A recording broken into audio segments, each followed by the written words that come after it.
Hi, I'm Dr. Jeff Langmaid here with Dr. Jason Deitch. Welcome to the Smart Chiropractor, where every week in 30 minutes, we show you how you can become a smart chiropractor. We think of that in terms of stable and predictable income and revenue for your practice, what we call a payday practice.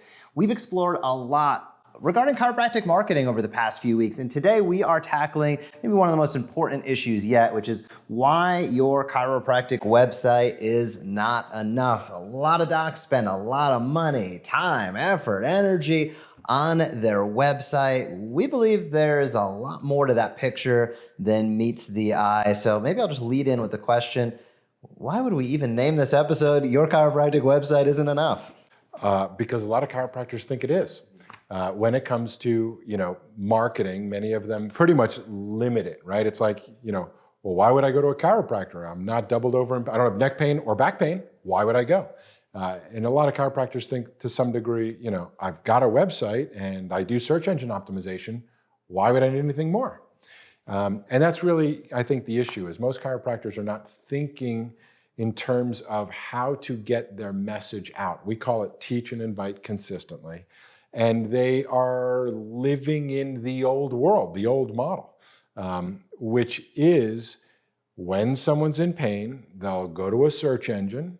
Personally, I think most people will ask a friend, but there's a supposition that they'll go to a search engine, type in chiropractor, my town, my zip code, and if you're the first to show up or on the first page, somehow, maybe because you have the cheapest offer, somebody will end up in your office, and chiropractors call that a success.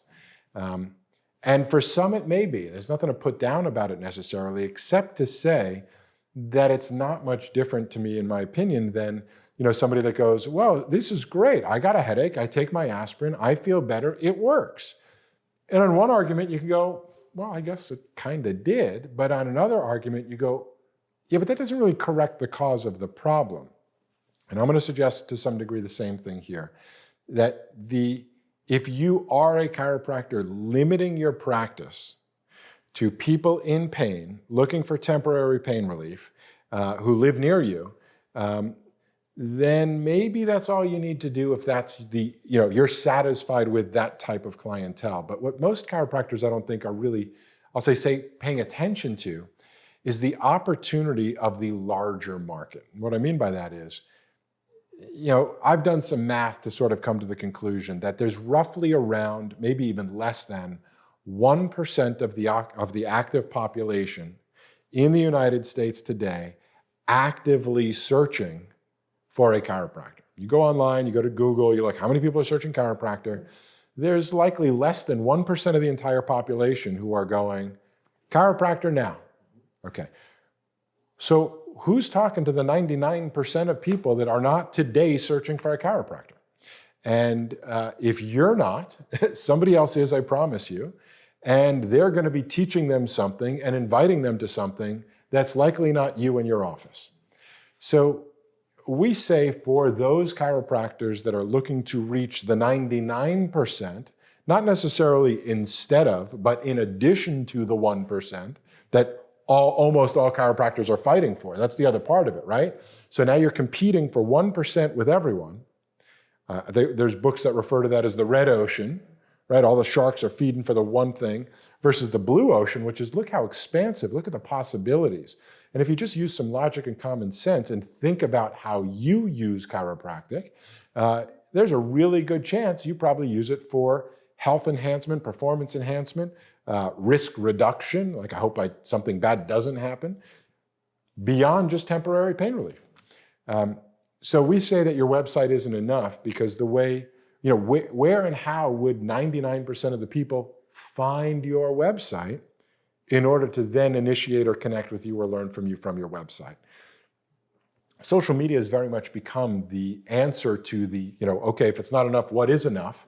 And the difference is, and that's what we're just trying to hope people sort of get, is most websites, I know somebody's going to go, yeah, not mine, I got it. Okay, there's an exception every once in a while, but most websites are designed to be destinations, right? You go to a search engine to click and end up at a website. Social media really appeals to the 99% because it allows you to push out to amplify your unique voice and to, as we keep saying, teach and invite consistently, which means teach people something they want to know and invite them to take a next step. And that next step might be visit my website. But now you're reaching the massive audience of people that you have the potential to connect with and invite to become long-term clients, as opposed to fighting, competing. We jokingly have referenced, the competition to win the race to the bottom. The lowest price leader is not what most chiropractors should pride themselves on wanting to be. There's going to be one, right? And maybe they're set up. I mean, Supercuts is Supercuts. They're great for a particular market. But high-end people, I shouldn't say I go to Supercuts. So people looking for high-level professional services are often willing to pay and are usually searching for the best, not necessarily, and get referrals from friends and family as opposed to going to a search engine. Nobody types in best lawyer in town and expects the best without getting some reference from people they might know. They might check, oh, you told me about a lawyer, let me go check and search. But websites are just not enough to really connect with the larger market opportunity today. Well, there's two aspects of that, right? One, and it's really it's a divide in camps. There is camp Google and YouTube. Google owns YouTube, and those are, I guess what you could say, depends on how your definition of passive or active, but they are question and answer territory, right? YouTube is the second largest search engine only to Google, and it's owned by Google. So they locked up the largest search engine. If you are looking for an answer to a question, there's validity to that. There is benefit to that. That is a good thing to do. And incidentally, most chiropractors' websites do a very poor job of answering questions. And that's if you have a website, which almost every doc does. The goal of your website should be to answer the questions. Like by definition, it is a destination, as you said. But most aren't set up that way whatsoever. Exactly. So it's the irony of it there. And then you look at the other side, and there's camp Facebook and Instagram. Facebook owns Instagram. And those are social channels, as you said, that amplify the message. It's not necessarily, very few people go on Facebook or Instagram you're not searching for an answer. Yeah. You're discovering and connecting and understanding more about what's going on in and around your social circle, as we would call the doc's health tribe. And these are just fundamentally different ways to go about it. Again, irony being is that most docs overspend on a website that doesn't even do what it's intended to do, which is answer questions very cleanly and appropriately. Most have call to action that I don't understand, and I'm a chiropractor. They're not built out very well. The SEO is optimized at multi-hundreds of dollars per month add-on that really, when I look at the packages, it makes me squirm, and because I feel like I know a little bit about that. And then they compound this by not spending enough time on the social platforms of Facebook and Instagram, by not teaching and inviting consistently, by not giving others the opportunity to comment, engage, and share the message, whether it's controversial, whether it is uniform and well accepted, whatever the message is, it's about that engagement and exposure, not necessarily, as the other side of Google and YouTube is, of answering a specific question. And if all you're trying to do is be the answer to the question, and you're not even set up appropriately on your website to do that, your website's not going to be enough. And even if it was, even with an ideal website that is completely actually optimized, not the company sells you an optimization tool that actually doesn't work, but is actually optimized and you're getting really great traffic there, it's even more reason to take and diversify and utilize the social platforms. Specifically, I'm going to say Facebook and Instagram. We have 2 billion people, 1.5 billion people respectively on each platform, to be able to engage. Because as you said, out of those people, out of those billion people, out of those 100 people, one might be asking the question, but 99, AKA they're going to Google and searching, whereas 99 might be interested in what their friends are. They are interested in what their friends are up to, what's new, what's interesting, what's going on, right? You search it and you scroll through to see what's going on. And that is incredibly impactful. And if you don't have a consistent message there, you're just missing out. If you're waiting for the person to ask the question, you're missing out on 99 of the people who might be interested in an answer, but not asking the question. Well, one of the best ways I've understood the distinction from the experts, I'll say too, literally the people that invented these technologies, was the distinction between search and social. Search addresses people's current demand. So somebody has a problem, they want an immediate solution. You go to a search engine, right? Here's what I'm looking for. Where do I find it? Okay. So that makes perfect sense. But what social does is it really works with what's referred to as latent demand. Demand is I want it now. Latent demand is I'm interested in it, I'm just not sure I'm interested in it at this very second, which means I'm not actively searching for it. And a great example that sort of was like, oh, I get it, was what social media allows you to do is put your message in front of the right people. As an example, I'm a Golden State Warriors fan. So I don't wake up in many cases going, let me search for Golden State Warriors, either information or let me search for tickets, right? If I'm going to a game tonight, I'll go search for tickets.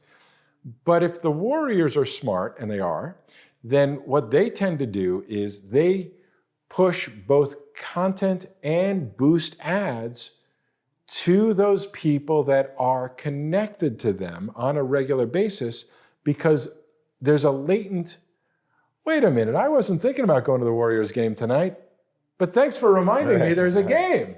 And either I'll watch it or I'll go.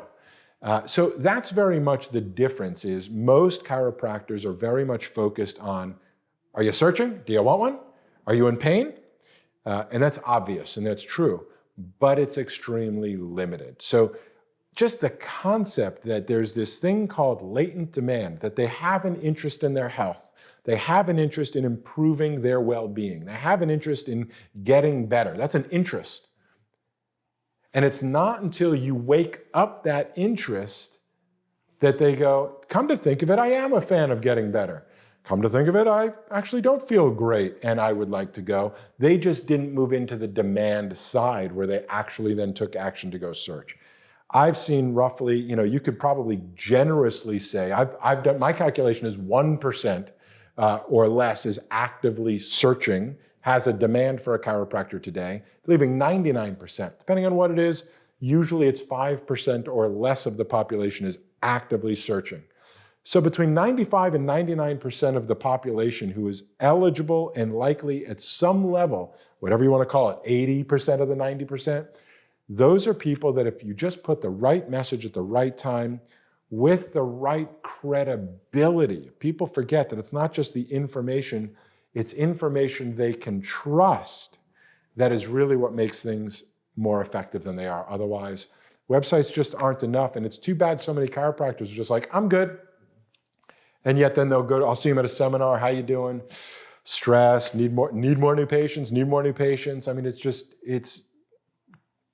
difficult to watch most of the profession suffer when there is no shortage of people literally driving by their office, probably as we speak, with an absolute demand they don't necessarily know that they have for your services.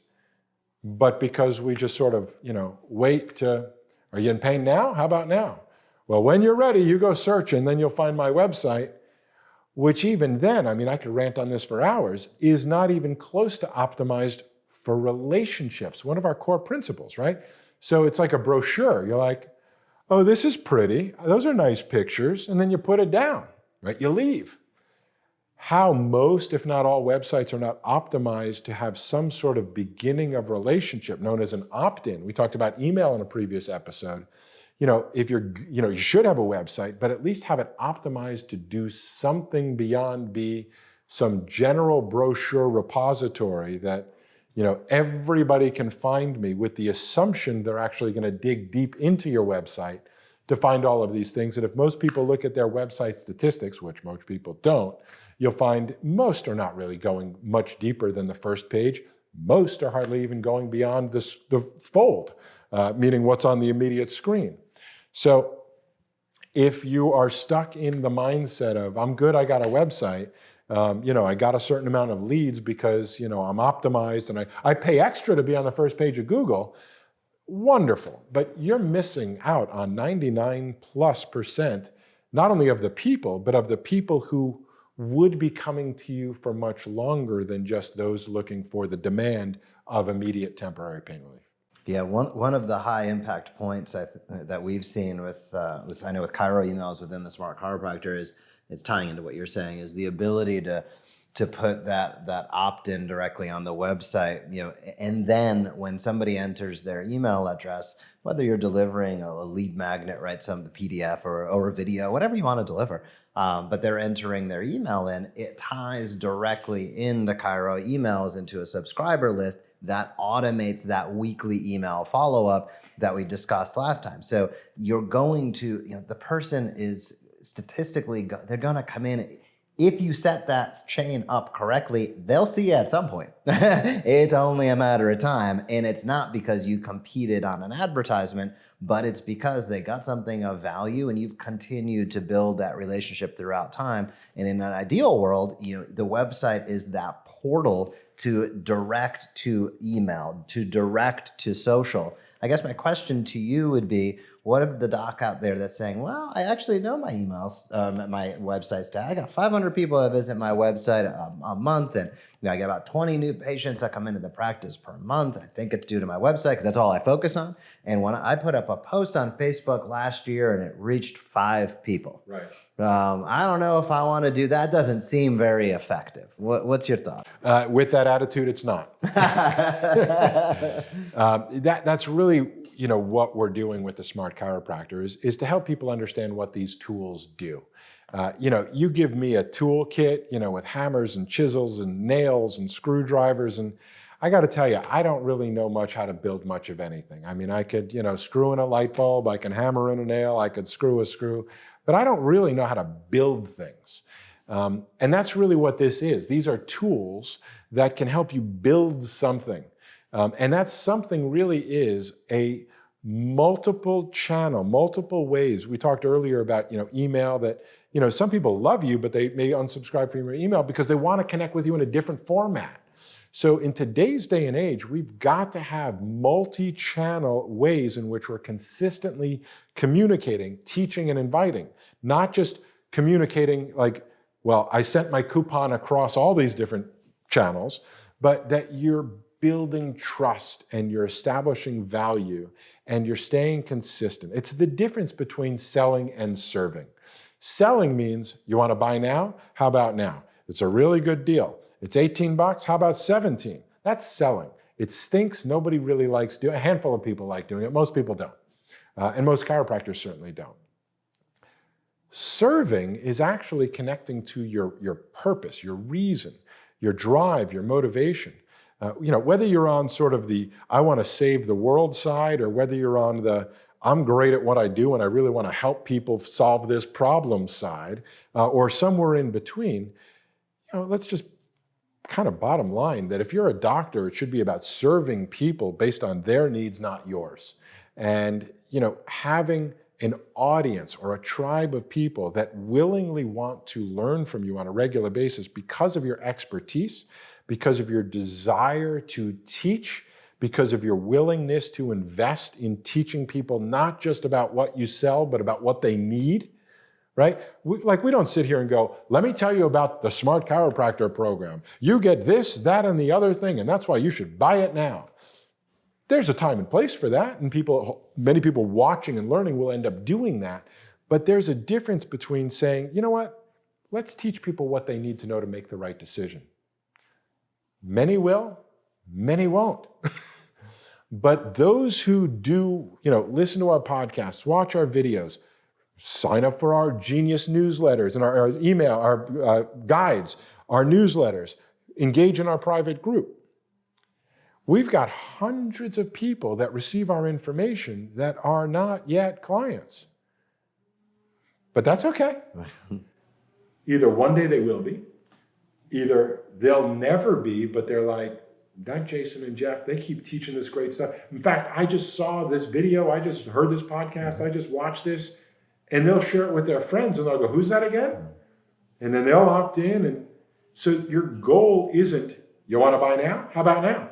Your goal should be, the smart approach as we think of it, is to keep on putting your truth out there with the trust that if you stay consistent, if you teach people what they need to know, not just what you want to sell, in time, some, not all, but some, and I'll dare say enough, will want to continue to learn from you, will want to refer to you, will want to be a client, be a patient, and you don't have to feel like you sold your soul or sold out in order to get them out of your desperation. You can feel proud that you put your truth out there. You were smart enough to learn, like if I were going to build something, I'd get a blueprint. I'd get an expert who's built this before, and I'd say, I want to build something like what you build. Can you show me the plan? And can you even build some of it for me so I can do as little as I have to build that thing you're talking about? That's what we're saying, is that, if you want to have the kind of practice that doesn't just get new leads and get more new coupon people that are saying, okay, that's a great deal shoppers, but you want to build an audience of people that go, I've been following you for a long time now. I'm so impressed with what you're teaching. I'm amazed at your consistency, and I really appreciate your values. And it was that 40th newsletter that I read when I finally turned, 51 years old, and it was my birthday, and it just dawned on me that, today is the day I'm going to do something about my health. Your message at not your time, but on my time, was what made the difference for me to say yes at this point. That's the kind of communication that today and tomorrow's most successful chiropractors are going to be doing. So do you think the docs need to be, on social specifically, Facebook and Instagram, let's be specific, does a doc need to care about data and the metrics? What should they care about? Is there anything they should be in tune with? Is there anything that should be alarming? What's a win? What's not a win? Is it something that I know the platforms have talked about taking those things away because they can be vanity metrics at times, not really showcasing the impact? Do you think they're leading indicators, non-indicators? What are your thoughts? Yes, and yes. They are good and bad. Data is interesting, but it shouldn't be a driving force. And what I mean by that is, we've referred to Seth Godin over and over again. And one of his best lines to sort of summarize this topic is, if what you're driven by is the data and the metrics, then you should just copy what the Kardashians do. Because they've got the data, they've got the metrics, right? If you're driven by the data, then they've mastered it. Now, if you're a fashion brand, that's what they do. And not even all fashion brands. You're a Kardashian fashion brand, for whatever that means, good and bad. So metrics can be interesting to inform you in some cases, but metrics can be damaging, even depressing in other cases. So I think of them as an interesting artifact. Okay. And it's interesting when lots of people do like things, and it's interesting when people don't like things, but you really still need to be the driver of your messaging. I'll give you a perfect example. One of our core drivers to what we believe works is the concept of what we call a daily dose of inspiration, right? So the commitment to be able to share an inspirational Facebook post or inspirational Instagram post every single day. Many of our clients do not yet have this raging fan response from these inspirational messages. So I've had plenty of people argue, and especially marketing experts who love the data, who say, well, see, you're posting these inspirational messages and people aren't engaging, therefore it doesn't work. And I'd say, okay, well, maybe for some people it doesn't work, but It depends on how you're thinking about it, what your expectation of it is, and what you do with it. Because inspirational messages every day are the perfect excuse to invite people to actually join you on your Facebook page, which many chiropractors aren't doing because they're stuck in the passive, well, when they want it, they'll go to Google and find my website, and I pay extra to be first. That's the way most of them will find me, because they're very limited in the, well, people that don't have pain don't know why they should see a chiropractor, and that chicken or egg deal. Well, how would they ever know if you don't teach them? So, sort of in summary, the idea is that if you understand the purpose and reason for putting your content out, then, and Gary Vaynerchuk talks about this himself, right? Millions of followers, but he's the first one to say, 7 people saw my post today. And that's 7 more people that saw it that otherwise wouldn't have seen my message, and wouldn't you know, it was free, right? So it's expectation management. Unfortunately, most chiropractors just have no idea what to expect, just like most people don't know what to expect from their chiropractor.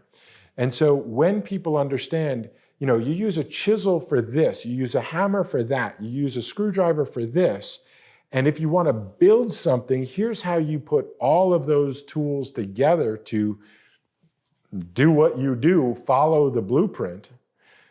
That's when people start experiencing amazing things. Every tool does not have to blow up, so to speak, right? It's how you sequence it, it's what your expectations are, and ultimately, at the end of the day, it's what's coming into your office. We've talked before, not just about the numbers, right? I would rather have, and it depends on what you're measuring over what time period, I'd rather have less people come to me, but stay with me longer. Many chiropractors just, are desperate to get as many new people into their practice as they can, but most don't stick around. So which metrics are you measuring, right? So if the vanity metrics of, well, look how many new ones I got is your thing, you go, wow, I got 100 new patients this month. Whenever I hear somebody say that, I go, have you been doing that for a while now? Like, how long have you been in practice getting 100 new ones a month? Because to me, that must mean you got a big back door, because they're coming, they must be going, because otherwise there's no way you can have the capacity if they're sticking around. It's impossible. So, metrics can be helpful and they can be hurtful. Most don't know what they're measuring. It'd be like giving an x-ray to a patient and going, here's the data. You got 3 millimeters, 5 millimeters, your curve angle is, they go like, well, that's an interesting number, but I don't know what it means.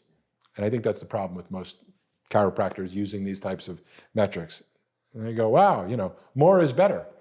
Well, depends on more of what, So anyway. I agree with you, and my kind of final word of caution. This almost ties into the email conversation that we had on a previous episode, where be cautious. If you have a third party, maybe it's your website company, maybe it's whatever it might be, your ad company. That's like, well, we do so. Like we'll do your social media for an additional X amount of dollars, or we'll do your email. And it's not the core piece of it. I just want to throw out the word of caution. Design matters. We'll talk about this on future episodes. Chances are the design is not that fantastic. The cadence and the consistency just isn't there.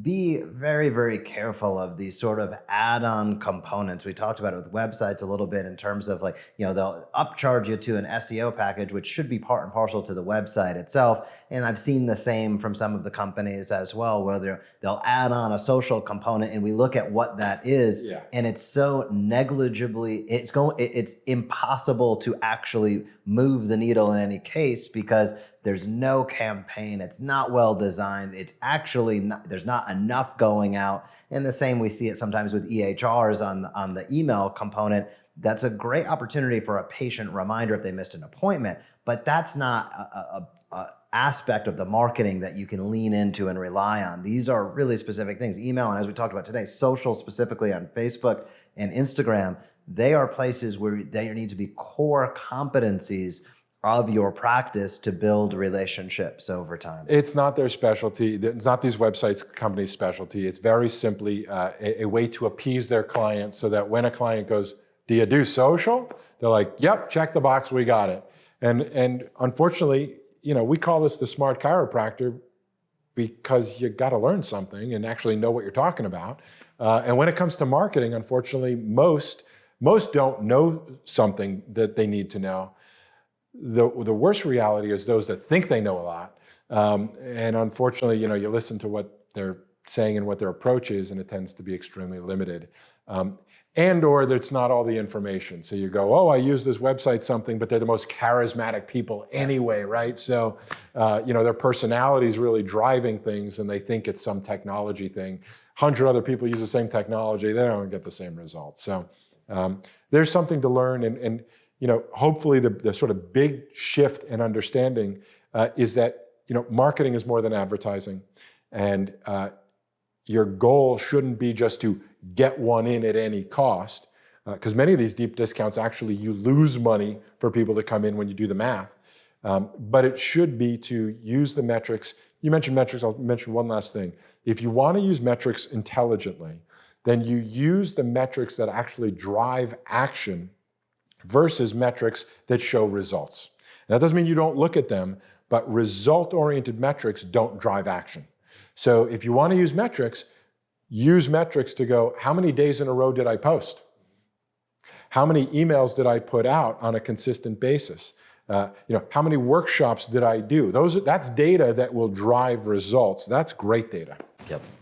Yeah, I couldn't agree more. And if you're interested in learning more about how to have great social media strategy and put it into action, visit thesmartchiropractor.com/genius. There is a variety of tools there that can help you really step up your marketing, as we've discussed: email, social, you name it, and additionally website. And stay tuned, because next week we are going to be talking all about how you can continue to have more predictable revenue, how you can have a payday practice, and ultimately how you can connect with more people in your community in a way that you can be proud of. For Dr. Jason Deitch, I'm Dr. Jeff Langmaid. We'll see you next episode. Bye-bye. This episode brought to you by the Smart Chiropractor. At the Smart Chiropractor, we solve the two biggest chiropractic marketing challenges: content and consistency. We combine an incredible content library with powerful automation tools to supercharge your marketing. The result? More new patients, more referrals, and more reactivations with automated digital content marketing. Here's what Dr. Matthew Barnhart had to say. We have loved this. We have already had 5 patient reactivations from the emails in 1 week. To learn more and get started, visit thesmartchiropractor.com today.